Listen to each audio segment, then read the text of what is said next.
Everybody,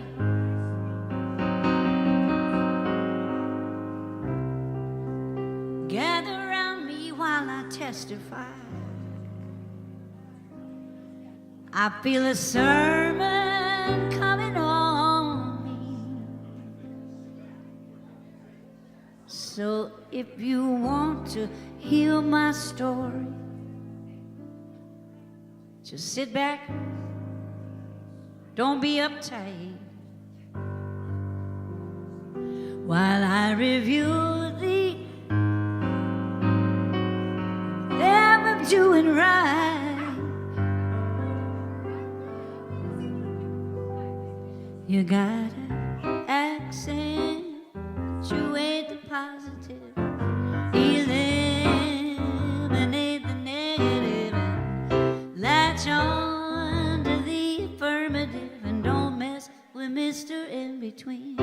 You gotta spread joy up to the maximum, keep gloom down to the minimum, and have faith. The pandemonium is liable to bomb into the scene. To illustrate my last remark, Jonah and the whale, Noah and the ark. What did they do just when everything seemed so dark? Well, you got to accentuate the positive, eliminate the negative, and latch on to the affirmative, and don't mess with Mr. In Between. Don't mess with Mr. In Between.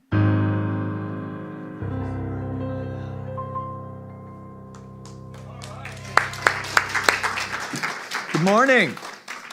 Lovely to have you with us here this morning. My name is Reverend Dr. Michael McMorrow. I'm the senior minister here at the Center for Spiritual Living in Granada Hills, in case you didn't know where you are. So I had a long day, long night. You know, I had some guys trying to play jazz behind my house last night till 2 in the morning. So, yeah, thank you. I love that sympathetic groan. So if you're joining us online, we are live streaming right now. So if you're joining us live on YouTube, welcome to you as well.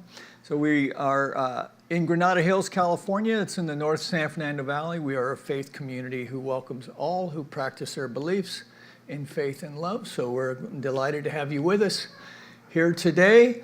And our musical inspiration for the day is Miss Teresa James. And our presider today is Mr. Wayne McDonald. I thought it was Emily there for a minute. Yes, thank you, everyone. All right. We could try that. And so if you can hear me out in the fellowship hall, if you could keep it down to a dull roar out there. All right. And as we batten down the hatches in the back there, let's just take a deep, conscious breath together and release. Allow ourselves to surrender to this moment, this eternal now moment, as we come together for our call to service, which we call lighting the flames of faith.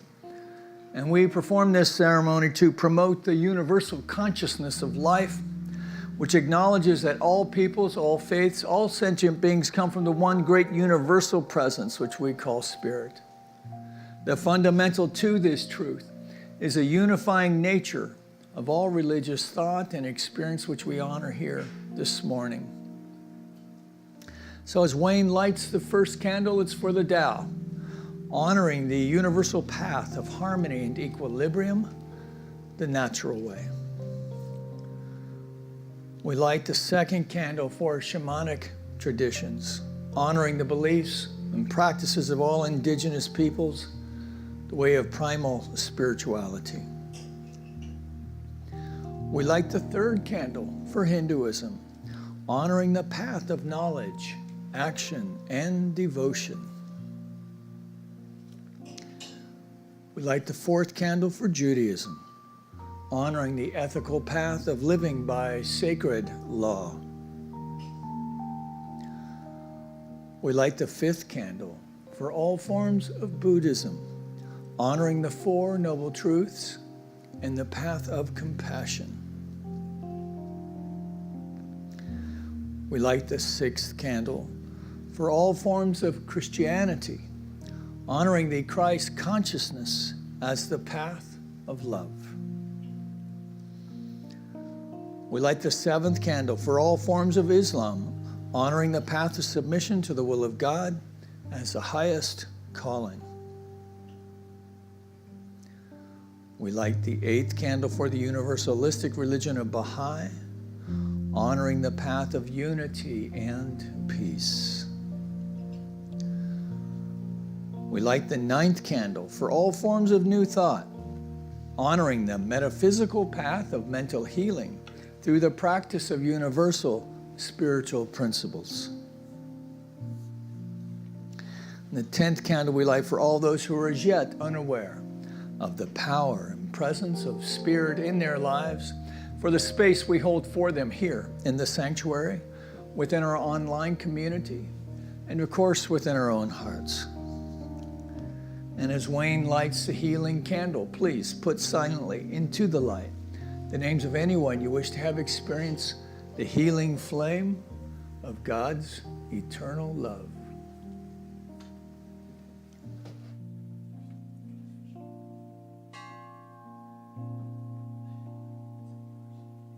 There is one flame that burns in our hearts. There is one light that shines through our love. We light this flame with faith. We find this light within our own soul. There is one flame, one light within. I invite you to join me in this opening treatment. If you'd like to close your eyes and go within, let's just know and recognize that God is that love, light, peace, and joy. And I am one with that source. And I know today this service unfolds in a place of peace, light, and joy. And I know the words here come through easily and effortlessly. I know that there's always divine guidance in this presence. And I just allow the words to heal and enlighten us with a new way of seeing things. And with a grateful heart, I give thanks for this community. I give thanks for each and every person here and online, and for this community in Granada Hills. And knowing these words have power, I just release them to the law, and together we say, and so it is. Well, I'd like to begin today's morning talk with a mystery quote from a very well-known Science of Mind teacher. Your car is an extension of you, just like everything and everyone is an extension of you. So put some love into your car and then send love out to everyone around you on the streets and the highways. Anybody have a clue yet? She continues, I believe that the parts of your car are similar to the parts of your body. This quote is from Louise Hay, author of The Powers Within You, first published in 1991. And this is a great book. It has Science of Mind principles in it with her amazing spin on science of mind and healing your life. Louise Hay became a licensed religious science practitioner after discovering the first Church of Religious Science in New York City. Louise, of course, published several self-help books, including You Can Heal Your Life, first published in 1984, which began with Heal Your Body, which was originally a pamphlet she published in 1979. To paraphrase Louise Hay's, change your thinking, wash your car. In her book, The Power is Within You, Louise says, I know it may sound silly at first, but it's fascinating to me that the terminology, the words we use to describe our current mental conditions are also related to your car. For example, Louise says a coworker kept on saying how she could not see where her life was going. That coworker woke up the next day and found her windshield was broken. Louise continues with another example. Another person said they felt that their life was stuck and it was going nowhere. In the morning, he noticed his tires were flat and he couldn't go anywhere. Many of us have heard from New Thought teachings and the Science of Mind teachings, change your thinking, change your life. Louise Hay says, there was a time when people did not understand the body-mind connection. In Science of Mind, Ernest Holmes describes this very clearly. The possibility of spiritual mind healing, changing environment, controlling conditions, etc., through the power of right thinking, rests entirely upon the theory that we are surrounded by universal mind, which reacts to our thought, always according to the law. For myself, as a Science of Mind practitioner, I know words have power. This is the good news and the bad news. Change your thinking, change your life. Live in the present moment and listen. Really listen to the words you use. Listen how you talk to yourself and what you tell yourself each day and each moment.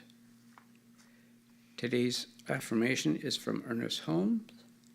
Life is a mirror and will reflect back to the thinker what he or she thinks into it. And to you, love, peace, and joy. And so it is.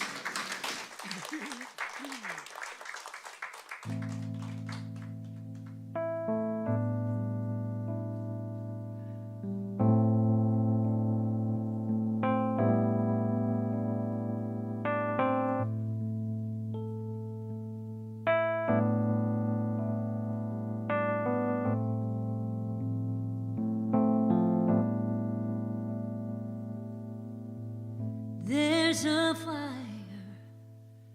starting in my heart. It's reaching a fever pitch and it's bringing me out of the dark. Finally, I can see you crystal clear. Go ahead and show me now, and I'll lay my soul bare.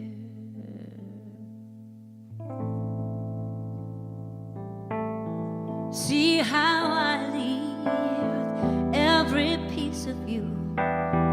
Don't underestimate the things that I will do. There's a fire that's starting in my heart. It's reaching a fever pitch and it's bringing me out of the dark. The spark of your love reminds me of us. It keeps me thinking that we can have it all. The heart of your love, it leaves me breathless, and I can't help feeling that we could have it all.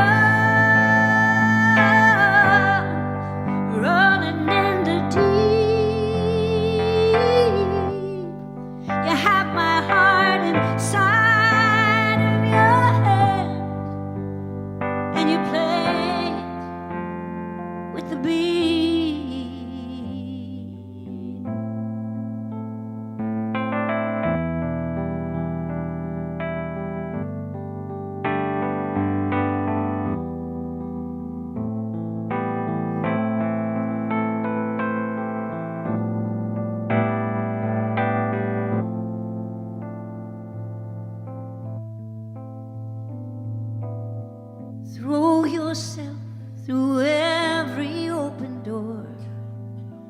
Count your blessings and you find what you look for. Turn your sorrow into treasured gold, and you pay it back in time, 'cause you reap just what you sow. And the spark of your love reminds me of us, keeps me thinking that we can have it all. The heart of your love leaves me breathless, and I can't help knowing that we could have it all. Rolling in the deep,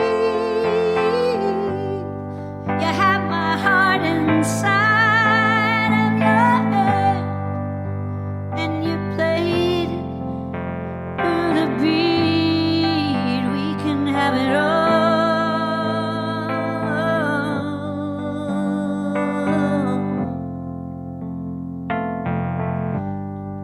We can have it all.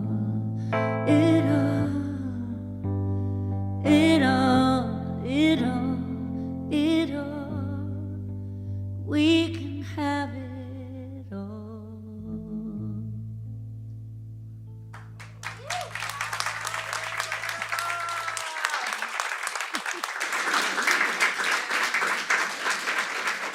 The theme of the month, right? Announcements. Yes. Practitioners are available today in the treatment room for a 2-minute tune-up and a car wash, too. And reminder, kindly remember to leave all food in the Sparks Hall and not bring anything into the sanctuary. Thank you for that.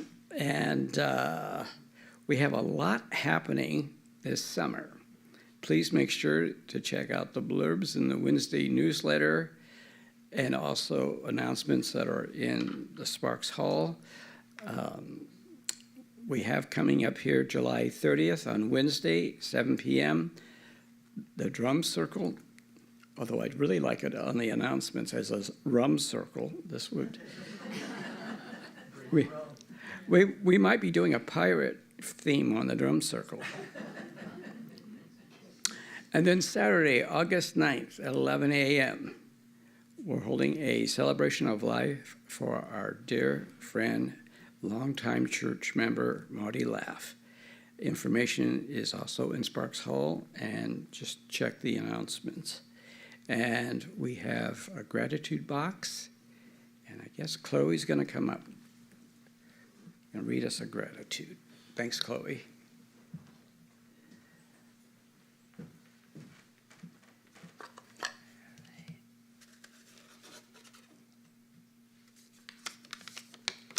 Give me a lot to say on here. It says, I am grateful. I'm grateful being alone. I am grateful to be God for my life, for I know it's a long one, isn't it? yeah. For my life, for my saving me a few times. Okay, for God for saving me for a few times. Okay, so good. Thank you, Chloe. And just know that the gratitude box is outside, so anytime you come in, write down what you're grateful for. According to Science of Mind, and it does work, what you're grateful for multiplies. So at this time, stand and do the Declaration of Principles, please. And together. We believe in one universal spirit, manifesting through all, natural and incarnated in us. We believe that the universal spirit is personal to and reveals itself through everyone who recognizes its presence. We believe that our faith operates upon the law of mind, which automatically manifests in our experience to that faith. We believe in the unity of all life, in the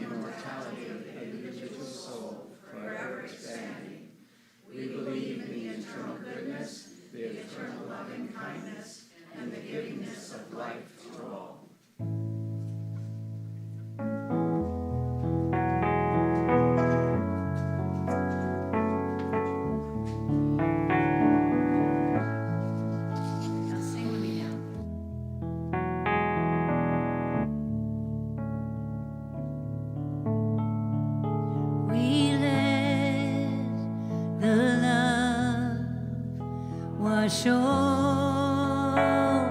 us. We let it be. We let the peace wash over us. We let it be. One more time, feel it. We let the love wash over us. We let it be.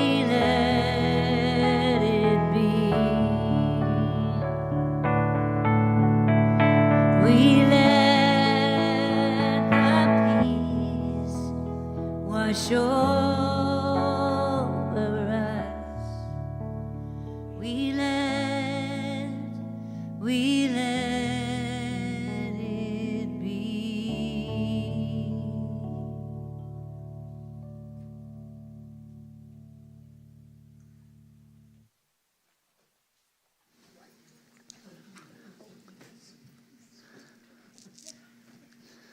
All right, well, let's give Teresa some more love, shall we? That's lovely. Thank you. And thanks, Wayne. Gave us a lot to think about there. At the car wash.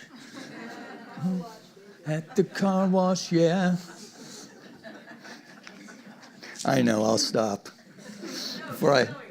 before I hurt myself. All right. So I was also thinking, went back to my auto shop class. Anybody here take auto shop? Right? Remember all the old guys? Yeah. Increase the dwell, decrease the point gap. Remember that? No? Okay. That's back when they had points in distributors and stuff. Other manly man kind of things we used to do. All right, so it's good to be with you here today. It's been a busy weekend. I got to do an ordination in my new position. Well, it's not that new now, but to be able to get around and see people now. I was out in Claremont ordaining with Dr. Sharon Hudson, Marianne Cordoba out at the Claremont Center. Man, what a beautiful, have you been out there? Man, what a place. It's pretty amazing, nice big church, and lots of outbuildings, so forth. And I can see why people want to live out there, but man, they must be really grateful to get home because it is a long way out there. And then I got to go down to Founders Church where Dr. Arthur Chang had his retirement party, 32 years in ministry, 31, 32 years, which is pretty amazing. And Founders Church is that's the big mother church built by Ernest Holmes and the community down there, and run for many years by Dr. Hornaday, and if you've heard any of these names. So anyway, it was a big day, and then, like I said, I got to listen to some really crappy jazz until like 2 a.m. You know, I gotta just say, there's nothing worse than a drummer who's almost good. Right? At least when you play electric guitar, you know, if you don't know the song, you can just kind of turn it down. But man, if you're the drummer, you're just stuck. You know, he's trying to hit that fill and just doesn't quite get there. Yeah. Such is my quality life.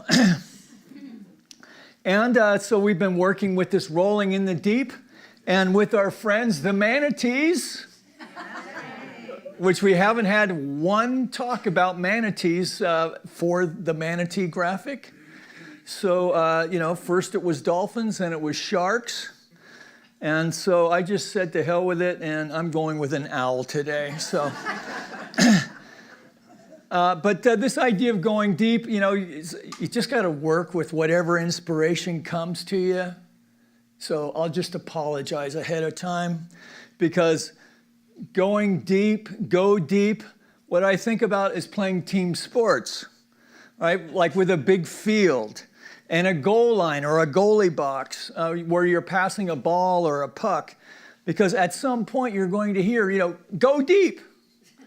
And so, or maybe for the rest of, maybe it was just playing football in the street. Anybody do that when they were a kid, right? Dodging the cars was half the fun, right? And so you just say, go deep to the red Chevy. I'll hit you by the bumper, right? Now, going deep in this way was a lot of fun when you were a kid, but it's also a two-dimensional experience. Unless you're a premier athlete, of course, then you can Air Jordan it. But and maybe that's the great thing about watching premier athletes. They seem to do those death-defying leaps to make a fantastic catch or a dunk, or sometimes both, depending on the sport.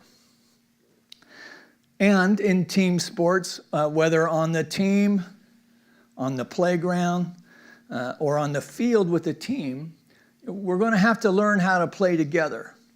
Learn how to play together in order to have a more successful outcome. In other words, to win the game. And I just want to say something about winning, because sometimes you hear people, the important thing is, at least you were out there playing. And that's important. But winning's a lot more fun, right? So it's great to have a great game, a good game, but when you have a good game and your team loses, it still sucks. So, what's that? Like the Rose Bowl. Which year? All right. So I've been thinking about this idea of going deep all month, and certainly this week. And there's so much going on in the world right now. There's a lot going on here. So we did have this reading program for 6 weeks. We had a bunch of kids up to 3rd and 4th graders for a couple of days every week. And it was just having the energy of that many kids here was actually, it was a good thing. It's a great thing because their parents take them home afterwards. But it was really wonderful having them here, and the energy and the joy, right? Seeing these kids with the joy of learning, right? But you could see that was kind of waning as the kids got older. They weren't as enthusiastic. And then also watching the teachers and how enthusiastic they were in bringing the kids along. And there's something about witnessing somebody who's really good at their job, So an appreciation of that. And this youth orchestra, you saw these 4 young lads. There was a picture of them up there. So, that started with an email that I got from a fellow named Henrik, who was trying to find a place for a youth orchestra to rehearse. And so we're going back and forth, and we try to make a few bucks for the church here, at least to pay for the air conditioning, and because I would like to have kids around here. It's on Wednesday afternoons, and so I tried to get as much as I could. I was thinking of you guys, but so anyway, we go back and forth. We come to an agreement, and so then the day of, this fellow comes in with his son, and I start talking to the dad and about what we were going to do and so forth. Oh, you want to talk to Henrik? And I was talking to a 14-year-old kid the whole time. Wow. Yeah, wonderful demonstration of leadership, right, with a young fella. So he's 13, 14 years old, and I was like, wow. Are you like in scouting? Are you an Eagle Scout or something? Because that's the only place I'd ever seen anybody doing. And he looked at me like, I wouldn't be a nerd and be a scout. I'm in the orchestra. So, but anyway, these guys are good, and you can hear them getting better week after week. And anyway, so that's been going on. And it makes things, pushes things around a little bit here, trying to get work done. And we're prepping for Marty's celebration of life, of course. And then, the stuff that we all do, taking care of healthcare stuff, house stuff, work stuff, even just driving around town these days. And then there's the outside world. I mean, good Lord, right? It seems like things are going insane out there. So the worldly clamors feel like they're closing in. Maybe you can relate to this. Yes. Or I'm the only one. Okay, I'll sit down now. All right. But if we're not careful, we can really get caught up in all of it, right? The stuff that is ours individually, and the things that we share, the things that we're actually co-creating together. We may not like to think of it that way, but that's really what's going on. Because if we're seeing it going on out there in the outer world, we are, as a community, as a human race consciousness, we're still creating it. This is why it's so important that we each do our own work individually. Right? To heal our unhealed stuff. To heal that, to allow our heart to air out a bit. I heard an interesting thing. Someone sent me a podcast, and I never thought of this. It was as a young mother, and she's looking at her ultrasound for the first time, and pointing out that it's the heart is the first organ. It's not the brain. It's the heart. And there's some 40,000 neurons that make up the heart, so that the heart actually has a thinking component to it, if you will, energetically. So science is now showing that it's not just the mind or a brain and a heart, but it really is a heart-mind. And when we're getting all worked up and all tensed up and allowing ourselves to get knotted up about what's going on out there, or even what's going on in front of us, right? We're not going to be in our happy place, right? We all want to live like Happy Gilmore, after all. But we can't do that if we're stuck in our head, or stuck out there, or stuck in ain't it awful, or what are we going to do about it? And, resist, resist, resist.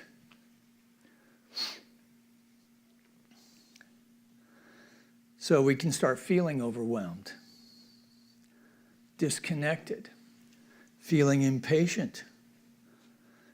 Folks are getting on my nerves. Or maybe we're just, maybe it's not like that, but we're just feeling like we're just going through the motions. We're not really feeling engaged in life. So it's time to move from that two-dimensional field, that two-dimensional world, and shift into something different. It's time to shift into a fourth, fifth-dimensional space. It's time to draw up some new plays. It's time to go deep. Come on, that was great form. Hips. Right? Am I right? Hips? Yes? Okay. All right. Now, staying with this sports metaphor just a little bit longer. Okay? I was thinking about this. Spiritual practice is a team sport. And everybody loves game day, but very few people like to practice. I don't know any guy who loves practice. Right? And anybody here played a team sport growing up? Baseball, soccer, football? Everybody loves game day. Nobody wants to practice. But yet, that's the most important part. Right? If you don't practice, come game day, you're not going to be optimal. So who's on our team? Well, the Spirit is on our team, right? The Spirit as consciousness. So let me use this little illustration here. So we've developed this thing in religious science called a teaching symbol. The idea is that God is everywhere present as mind. Really, the only way anything could be everywhere present is an energetic, right? Call it what you will. Buddha mind, Christ consciousness, Atman, love, mind, spirit. And we are both thinking into, and thinking with this. And so these thoughts that we are thinking, hopefully consciously, but we all know that there's a lot of unconscious stuff going on too. It's that deeply subjectified stuff is what demonstrates. That's what this little down arrow here is about. This is, it's about that too. It's about pushing the right button when you need it. So this body effect thing, this is our life demonstrating. So the mind of the spirit making its way through, all up here to go through all here to show up all here.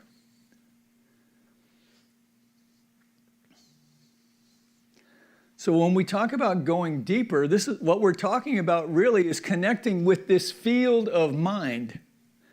We're talking about breaking down even the name of God, whatever that is. And gee, there must be 1,000 names for God, right?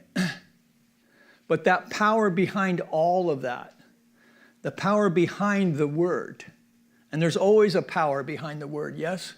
There's a vibration to it. There's a vibration to all of life. That's why I like to use the word love as a synonym. But God is just the place, the G-O-D is just the placeholder for something infinite and universal. Close, nearer than breathing, right? And yet at the same time, everywhere present. That's what we're playing with. Consciousness. And all that God is in this universal, we are that as individuals, right? Our task is to discover, to kind of connect with that idea and then discover the ways in which it's true. Now, the truth is that it's all true. The seemingly, the stuff we love to take credit for, and the stuff we would love to forget about. This is why we go. So what is it that we're going deep with? We're going deeper with our connection with the spirit that's already there. Now, sometimes we can get caught up, looking out there. I like to go up to O'Melveny, right? Because that's like the closest place in my mind. That's the closest place where the wild places are here in an urban environment. But the truth is, the spirit is right where I am. The spirit is in my garden. I don't have to go trucking up to O'Melveny Park. But I love going there. Because there's something about, particularly when the trail pushes in, and it's going to sound kind of corny, but I can feel life around me. I can feel the vibration of life pushing in around me. It's like moving through a field, an energetic field of life. Well, for me, that's my reminder, this is God. And I'll tell you where this first awareness, I was in Ireland, and I caught the COVID when I was in Ireland. One of my new favorite resentments. But there's this place in Cavan called the Burren. And so, I had the shots and all that, so I only had the bug severely for like 2 days. So the next day, I'm by myself, I mask up, I go up to the Burren, and there's all these little narrow trails. And of course, it's Ireland, so everything's overgrown, right? It's like stuff grows there. And this is when so I'm not feeling optimal, and there's a plank going through the bog, so you don't have to go slogging through it. And just allowing the foliage just to brush up against me. And it just felt so healing. I think I was healed up there. Right, this place of healing that human beings have been coming to for tens of thousands of years. Right? The dolmens there, where ancient chieftains were buried. So there's an energetic to places like this. So this is where I find my sense of restoration, I suppose. Another place in Ireland, venerated places are wells. But you know, that's true here in America as well. There's a place called Hospital Rock up in Kings Canyon. I don't know if anyone's been up there, but that was a healing place that the indigenous peoples for thousands of years, who knows how long, had been coming for healing. But we don't have to go to places to have an experience of the divine. So when we're talking about going deeper as a matter of spiritual practice, really we can just start by, taking a seat, taking a breath, being present, taking in the breath, and then feeling the release. I did a talk because a few years back when I had a bad chest cold. And my saying that week was, expectorate your good, right? So with each breath, you're taking it and then just releasing. Sometimes it's like that. So this sense of connection, what we're connecting with is this field of mind, the mind of the divine, the conscious or objective mind, the mind we are using right now to discuss things with, is personal, has self-awareness, and is creative. And everything that, just beneath this, we have what we call the subjective or subconscious mind, which is a deeper layer of creativity, this creative medium with which we're working with. So it's kind of a crazy, people think, oh, it's a very woo-woo idea, but it's really not, if you think about it. All faith traditions have some form of prayer, yes? And what is prayer? It depends on your approach. You're either pleading, trying to find the right cosmic combination to appease the old boy upstairs so that we hit the jackpot, right?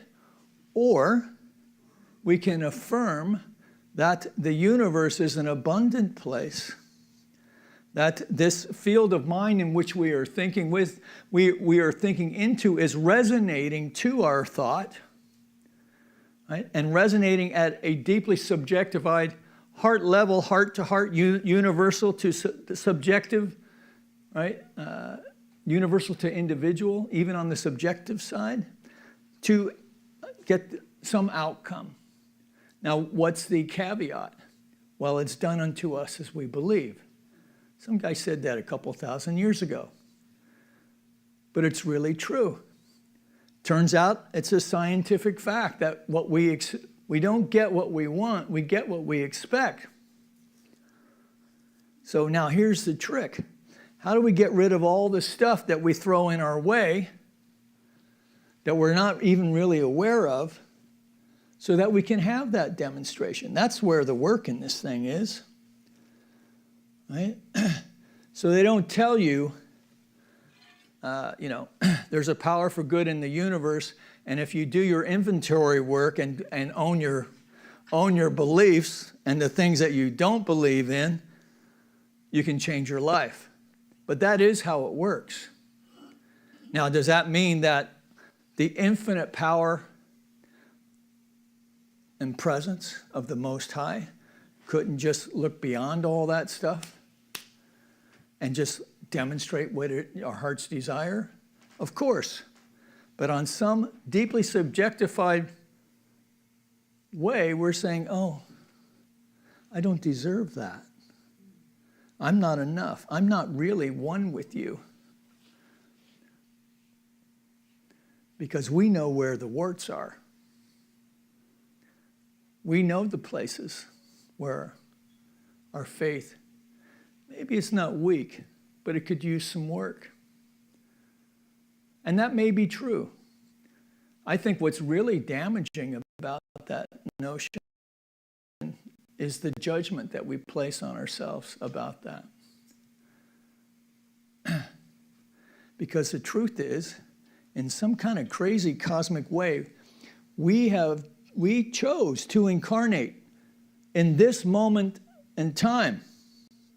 And maybe we've been here before. I don't know. That's an open question.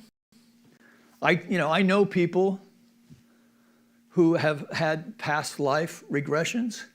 Frankly, I tend to get stuck on the past wife regressions, but that's another story. I mean, I did think, people think about their past life. I was a temple chieftain in the Egyptian times. You're never like the poor pauper in, the Middle Ages in England who had nothing and, was scratching fleas all day. That's not the life you remember. It's always the big grandiose thing. And I had those, and then, and then the weed wore off and I was back to my regular life. But, this idea of going deep, it starts with an inner awareness, yeah? Right? It starts with an inner awareness. And something usually, it's wonderful when you can get there from inspiration, like you're moved in some way. But I have to say, for most people, what usually happens is, we get smacked upside the head with something. We have some kind of struggle. Now, if you find that happens, don't judge it. Because it's just telling us, it's actually pointing to what it is we need to pay attention to. So whatever that struggle is, right, the affirmative part of that's on the other side, right? So there's two sides to the coin. And so then we focus on what it is that we want, rather than focusing on whatever the challenge may be. And that takes practice, man. It does take practice. Why is that? Because we're used to doing it the other way. And even those of us who've been in the teaching for a while, right? I got this. And we could go to a practitioner, right? But then, something's wrong if I go to a practitioner because I should be able to do this by myself, right? But that's an error. Because in some way we are deeply attached to whatever that obstacle is, but a practitioner is not, right? Because it's not their struggle, it's yours. So we go to see a practitioner and they know the truth for us around, that affirmative truth for us until we know it for ourselves. But you do have to do it, right? It's not enough just to hear this stuff on a Sunday. I remember the first time when I was first exposed to religious science, I was in a lot of pain, emotionally. And so I went to see this guy. I reached out to him and I said, yeah, I hear that you do those treatment things.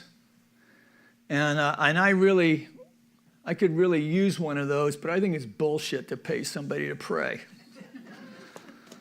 And so he just laughed. I'm reporting what I said. That doesn't really count as cussing today. And so the practitioner met me here, and as it happened, he typed it out for me. And so I didn't know any better, so I made a bunch of copies. I thought it was like medicine. Like when you take medicine medically, well, you take it at breakfast, noon, dinner time, before bed. So I made like 10 copies. I had a copy in my nail bags, in my toolbox, in the Kaibo, on the mirror of the house. And I was saying this treatment 4 times a day. Sometimes 5. and he didn't charge me for it. And so what happened was, after about 2 or 3 weeks of working with this thing, I realized, God, I'm feeling better. I haven't thought about her for at least 3 or 4 days, right? And it was in the beginning, it was one of those things that just, kind of ate at me, right? And so it was right outside this door. I ran into him. I said, here's your money. It worked. So the great thing about this teaching is you don't have to take my word for it or anyone else's word for it, right? Experiment with it, but experiment. Take the action to play with it, right? You don't have to take my word on the meditation thing, but don't call it meditation. Just call it sitting still for 5 minutes, right? Well, that's a big deal for a lot of us, right? I mean, imagine if I just got up on a Sunday and I just sat here and we all took a breath and we sat here for 20 minutes. You might actually get more out of it that way. And I'm not joking on that. So anyway, let's take a breath. That's not the talk I wrote today, but that's the one you got. So let's just take a deep breath. And our friend, the spotted owl, the ancients, in many cultures, the animal of wisdom. So just taking a breath, put your hand over your heart. And just connecting with the breath.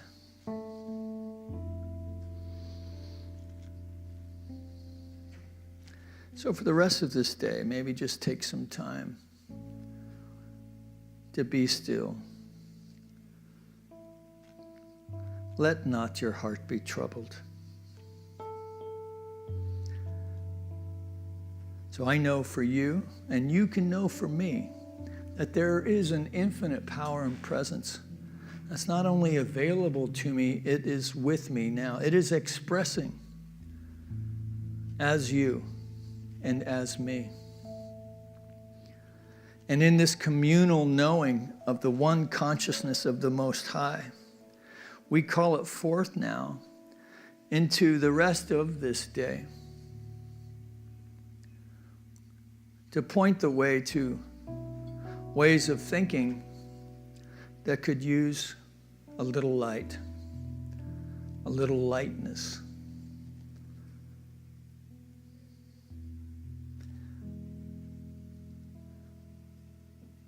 Contemplate that today. And if whatever insight you glean from that, take it into the work week. See what's different. Take a deep breath. Feel the release. Let it go. Know that it is so. And then come back next week and we'll see how we did.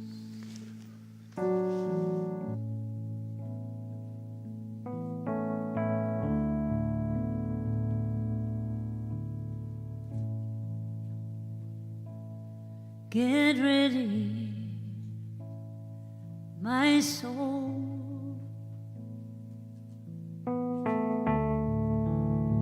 I'm diving in. Get ready, my soul. I'm diving in to the deepest kind. To the sweetest kind of life. Get ready,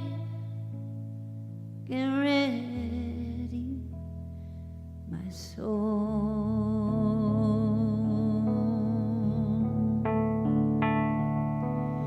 Everything I've ever done, everything I've ever seen, everything I've lost or won, everything I've ever dreamed.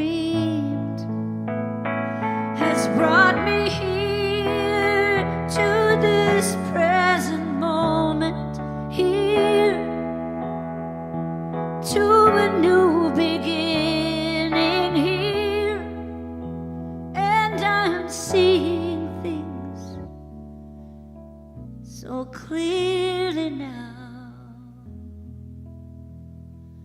Get ready, my soul. Y'all can sing if you want.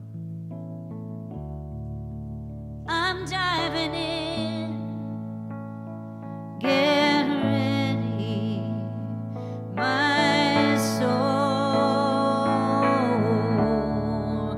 I'm diving in, and here I go.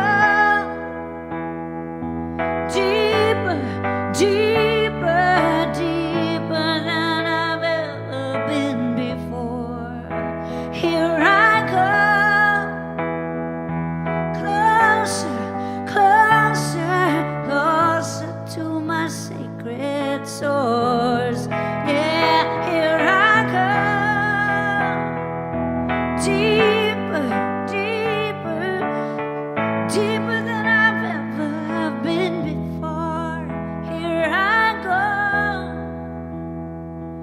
Closer, closer, closer to my sacred source. So get ready, my soul. I'm diving in. Get ready, my soul. I'm diving in to the deepest kind of love, to the sweetest kind of life. Get ready, my soul.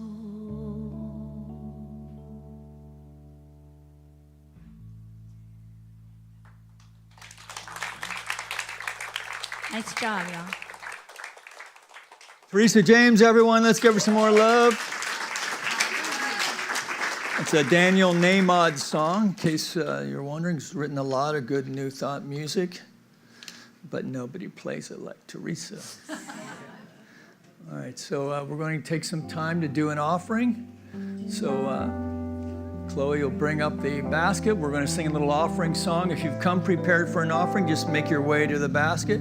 For those of you joining us online, if you could take a moment and make our way to our donate site. Spirit gives through me, Spirit receives through me, Spirit lives and breathes through me. Spirit lives and breathes through me.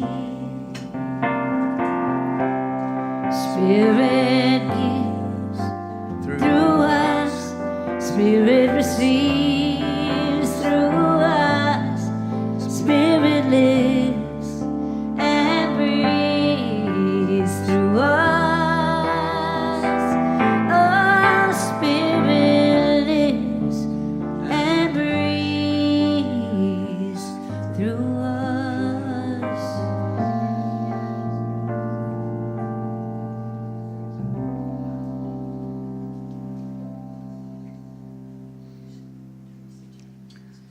Going within for just a moment longer as we recognize this basket represents both the generous heart of the individual and the receptive heart of this spiritual community.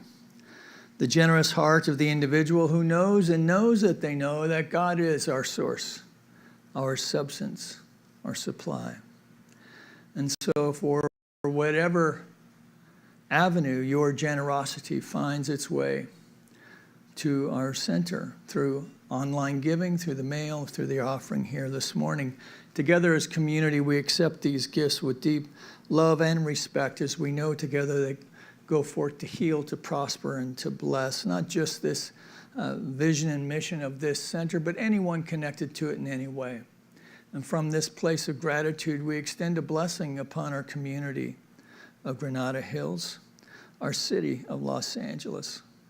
our state of California, our United States of America, all of its churches, temples, mosques, schools, universities, the people who attend them, the people who support them, that we know for our planet as well, in some wonderfully crazy cosmic way, all as an emanation from the heart mind of the Most High. And to the extent that we know this to be so, we see its demonstration in ways great and small, in ways easily identified. This lifts our heart with a sense of deep gratitude and power that propel us into ways of spiritual living that raise not only our own life, but the lives of those around us as well. And that's a good thing. And together we acknowledge this by saying, and so it is. Amen.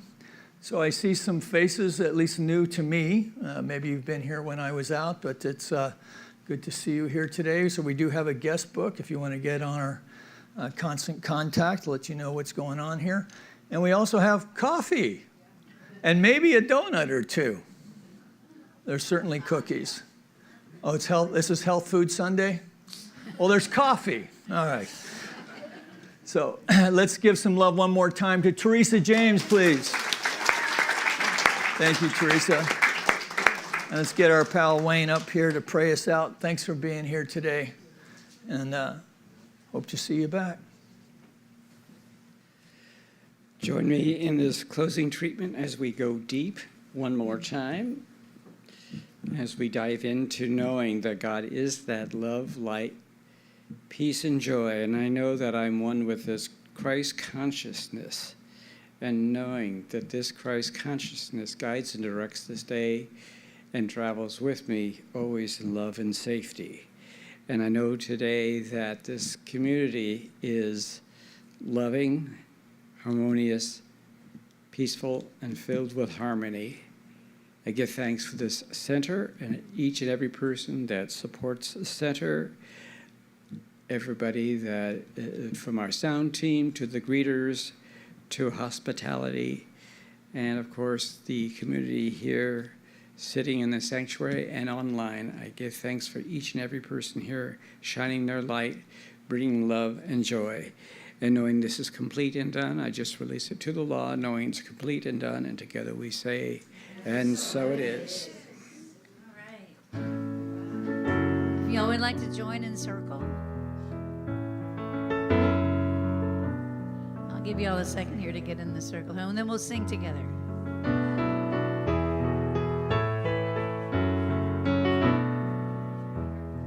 Let there be peace on earth, and let it begin with me.